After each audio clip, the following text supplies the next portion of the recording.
Olá, amigos, boa noite a todos, muita paz, que Jesus nos abençoe agora e sempre. Sintam todos abraçados virtualmente na noite de hoje. Quero expressar o meu carinho, a minha alegria de estar aqui com vocês hoje, participando desse momento de aprendizado junto com os companheiros do Instituto Kardecista da Bahia, na pessoa de Edivaldo César, que nos desafiou a estar hoje aqui com vocês falando sobre esse tema tão oportuno que é o mesmo que foi retirado do livro Pão Nosso, de autoria espiritual de Emmanuel, pelo médium Francisco Cândido Xavier. E quando nós vemos uma mensagem dessa dupla, sabemos que no mínimo é altamente desafiadora para o nosso processo de aprendizado e de crescimento. A mensagem de hoje, conforme dissemos, é a de número 150, em que Emmanuel começa a partir de uma citação trazida por João no seu Evangelho 16:27, em que o Cristo vai dizer: Pai, o mesmo vos ama. E Emmanuel então vai se apropriar dessa citação crística para intitular a mensagem como sendo é o mesmo. E a gente poderia inicialmente nos perguntar: é o mesmo que? Do que ele está falando a partir desta citação bíblica ou evangélica? E aí nós vemos que Jesus se referia que o Pai que está nos céus é o mesmo em todos os tempos, em todas as épocas. Ainda que nesse período do nosso processo de evolução, nós não o reconhecêssemos como tal, porquanto vai depender do nosso estágio de ignorância perante a lei, porque de acordo com a evolução espiritual de cada um de nós, passamos a ter uma compreensão desse Pai que é o mesmo em todos os tempos, de forma diferenciada. Daí propôs o próprio Cristo a necessidade de nós conhecermos a verdade para que ela nos libertássemos. E a partir então desta citação, Emmanuel vai nos trazer uma série de reflexões oportunas, fazendo sempre uma correlação com o nosso dia a dia e com a nossa realidade dentro do nosso movimento de espiritualização, que para nós é feita, na maioria das vezes, dentro da instituição espírita a qual estamos filiados. E aí eu quero trazer aqui algumas passagens da mensagem para a gente poder refletir um pouquinho a respeito do pensamento de Emmanuel quanto a essa citação crística. Ele começa dizendo algo de extremo valor para todos nós. Observemos. ninguém despreze os valores da confiança. Observe que ele traz isso no século passado, mas ainda hoje para nós, quase 80 anos depois, ainda é difícil de ser incorporado no nosso dia a dia. Porque quantos somos aqueles que desprezamos esta confiança enquanto valor imprescindível para uma boa relação, convivência um com os outros. Seguindo, ele ainda vai dizer: servo algum fuja ao benefício da cooperação. E a gente vê também quantos somos aqueles que fazem as suas atividades individualmente, separatistamente, sem dar o valor necessário da busca da cooperação, tal qual de se colocar como um cooperador no serviço do bem. E ele ainda vai dizer, parágrafo seguinte: quem hoje pode dar algo de útil precisará possivelmente amanhã de alguma colaboração essencial, significando dizer que nós não estamos prontos, acabados, que nós não trazemos todas as virtudes ou todas as qualidades necessárias para empreendermos esse movimento de ascensão individualmente. E o Cristo foi o melhor exemplo para nós nesse sentido, porque ele poderia ter feito a implantação do reino dos céus sozinho, mas nem por isso ele deixou de convidar os 12 e toda aquela pleiade de almas que ali estavam no seu entorno para construírem as bases do reino dos céus. Aquela proposta que mais tarde ficara conhecida como sendo Boa Nova, ou a Boa Nova. Seguindo ainda, ele vai dizer: todavia, por enriquecer-se alguém de fraternidade e fé, não ouvide a necessidade do desenvolvimento infinito no bem. Isso me faz lembrar aquelas pessoas que, por se acharem aparentemente caridosas, por terem feito esta ou aquela doação, este ou aquele gesto de caridade, acreditam-se indispensável de continuar no processo de busca da melhoria e da transformação, como se já estivessem prontos ou prontas para alcançarem de imediato, por conta desse ato, o reino dos céus, quando na verdade a própria doutrina espírita nos diz que é preciso que nós renasçamos tantas vezes quanto necessário para fazermos esse movimento de elevação moral e espiritual. Então é um dever de cada um de nós a busca por esse desenvolvimento infinito do bem. Porque quanto mais aquinhoados de valores e de virtudes, nós nos sentimos mobilizados a fazer o bem àqueles que ainda se encontram destituídos desta consciência. E nesse processo, igualmente, de despertamento da consciência, em todas essas fases do nosso processo de evolução, o Pai, que sempre foi justo, bom, misericordioso, ele sempre foi o mesmo.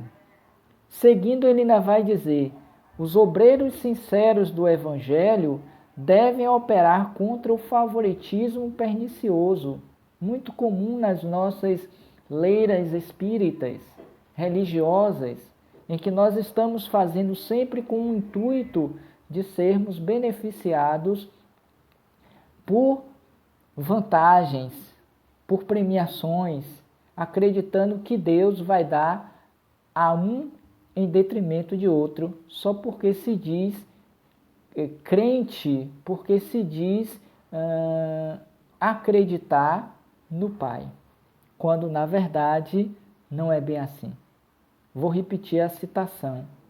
Os obreiros sinceros do Evangelho devem operar contra o favoritismo pernicioso, porque o Pai, ele assim o age, desprovido de favoritismo pernicioso.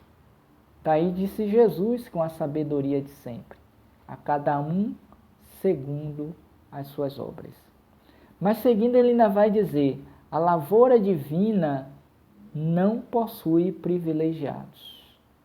É mediante a meritocracia, o esforço individual para ascender na senda do bem, do progresso moral.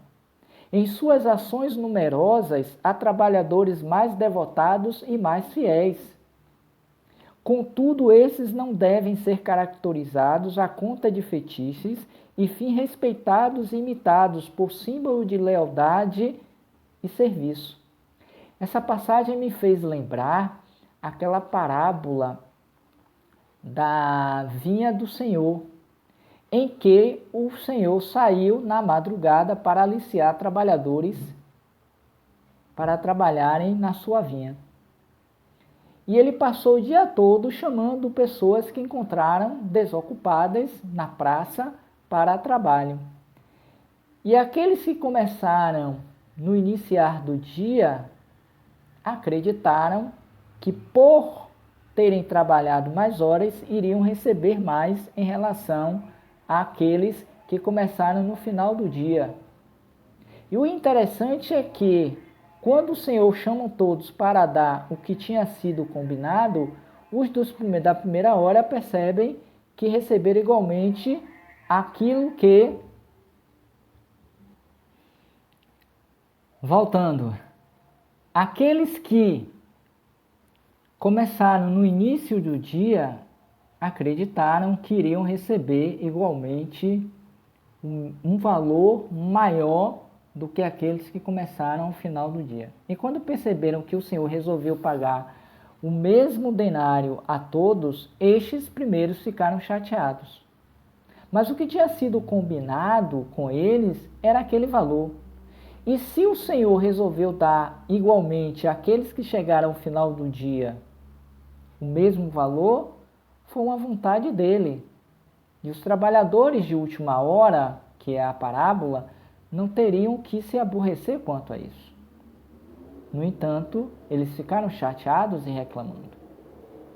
Isso quer dizer, na verdade, do ponto de vista moral, que esses últimos foram aqueles que começaram no início do processo da evolução a prática do bem. E como tal, tinha direito hoje de trabalharem menos e receber igualmente, como também acontecerá conosco mais tarde, do ponto de vista da nossa evolução.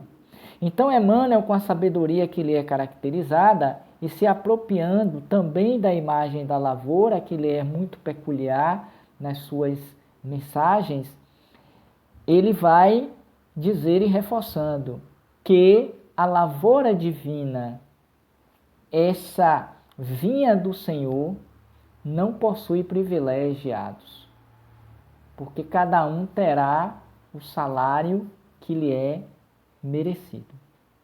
Em suas sessões numerosas, há trabalhadores mais devotados e mais fiéis, que acordaram mais cedo, e Deus ajuda aqueles que madrugam, diz a música. Contudo, esses não devem ser caracterizados à conta de fetiches, e sim respeitados e imitados por símbolo de lealdade e serviço, como vemos hoje um Francisco Cândido Xavier, um Divaldo Franco, uma Madre Teresa, uma Irmã Dulce, um Bezerra de Menezes e tantos outros, o próprio Emmanuel, que começaram mais cedo do que nós outros e se empenharam no serviço na lavoura do Senhor para obterem os méritos de estarem hoje nos assessorando no nosso processo de evolução. Seguindo, ele ainda vai dizer: criar ídolos humanos é pior que levantar estátuas destinadas à adoração. Olha que frase impactante. E o quanto nós ainda o fazemos. Criar ídolos humanos é pior que levantar estátuas destinadas à adoração. E é o que fazemos todos os dias dentro dos movimentos religiosos que conhecemos.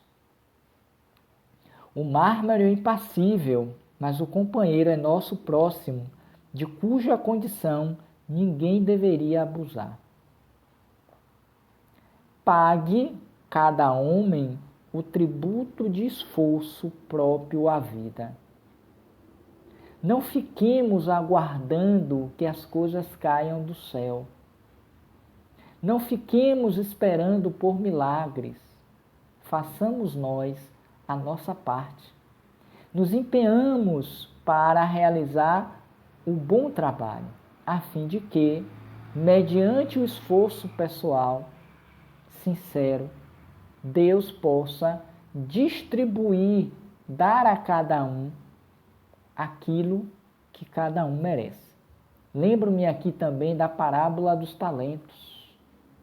Quando Emmanuel vai fazer essa citação, pague cada homem o tributo do esforço próprio à vida, nos faz lembrar exatamente dessa passagem, em que aqueles que receberam 2 e 4 talentos multiplicaram igualmente por mais 2 e por mais 4.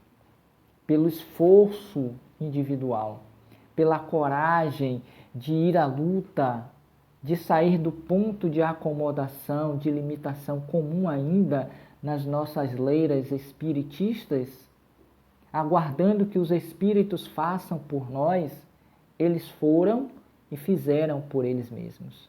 O que fez com que agradasse aos olhos do Senhor, e este lhes dizem que daria muito mais no futuro. Quanto àquele que pegou e enterrou, embora tendo recebido apenas um talento, o Senhor se aborreceu e lhe disse: mau e fiel servidor, lhe serei tirado tudo quanto tens, porque não fez por merecer. Perdeu a oportunidade, ou retardou, digamos assim, a oportunidade de crescer, de se desenvolver naquela encarnação.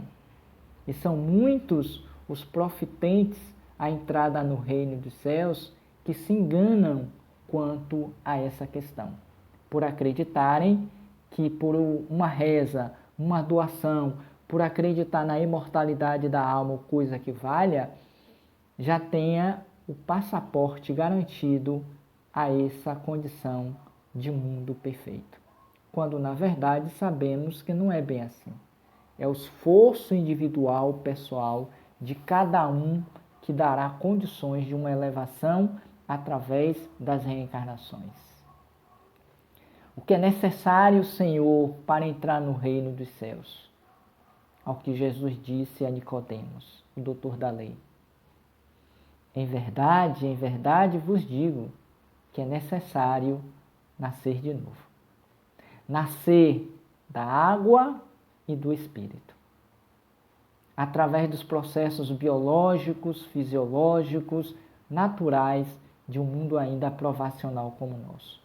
Mas igualmente, uma vez estando no corpo, o nascimento da reforma íntima, deixando que esse homem novo surja na medida em que os nossos valores morais, as nossas conquistas espirituais vão se tornando em maior número do que as de ordem materiais, caracterizando-nos ainda como o homem velho.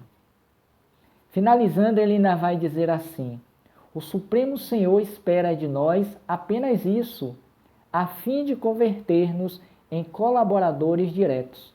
Percebem? E nesse ponto há de se dizer que ele é o mesmo em todos os tempos. Isso serve para o próprio Cristo, que igualmente a todos nós fora criado simples e ignorante. Mas pelo esforço pessoal, através dos milênios reencarnatórios, alcançou o direito de hoje estar aqui como sendo aquele o seu representante maior, trazendo a mensagem direta dele, do Pai que está nos céus. A ponto de ter dito: eu e o Pai somos um. O entendimento completo da lei o permitiu granjear a condição de governador espiritual do planeta Terra. Por esta razão, ele nos disse também: estarei entre vós até o fim dos tempos. Nenhuma das ovelhas do meu Pai se perderá do aprisco do Senhor. Ele ainda diz: o próprio Cristo afirmou que o mesmo Pai que o distingue ama igualmente a humanidade. Em inúmeras passagens, Jesus deixou isso muito claro, que o Pai ama todos os seus filhos, que jamais daria uma pedra quando o filho lhe pedisse pão.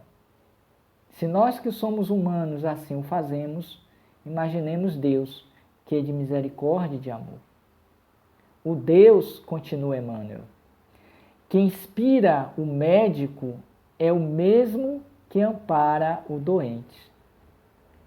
E hoje estamos nesta pandemia e acreditamos que Deus nos abandonou, que está apenas, quando muito, ao lado dos médicos, dos profissionais da área de saúde e dos pacientes e das outras tantas áreas profissionais necessárias ainda à humanidade.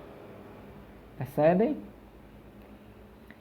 E ainda diz: não importa que asiáticos e europeus o designem sob nomes diferentes, porque ao longo da história nós sabemos que o homem, por ignorância desse conhecimento divino, o caracterizou sobre várias formas e designações. O Deus do trovão, o Deus da ira, o Deus perseguidor, o Deus das plantas ou coisa que valha. Mas em todos os tempos nós tivemos esse movimento teocentrista, voltarmos-nos para Deus. Concluindo, ele vai dizer: invariavelmente é o mesmo Pai, para todos os seus filhos criados simples e ignorantes, que através dos reinos vem fazendo esse processo de aprendizado, de crescimento espiritual.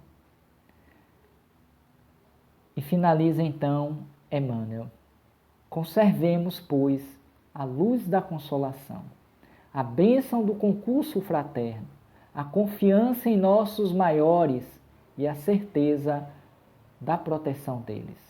Contudo, não olvidemos ou não esqueçamos o dever natural de seguir para o alto, utilizando os próprios pés.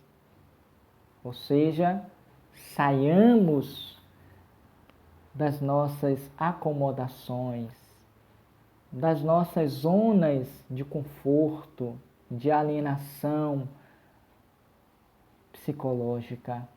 Enfrentemos a vida como a vida é. Está lá no Evangelho segundo o Espiritismo.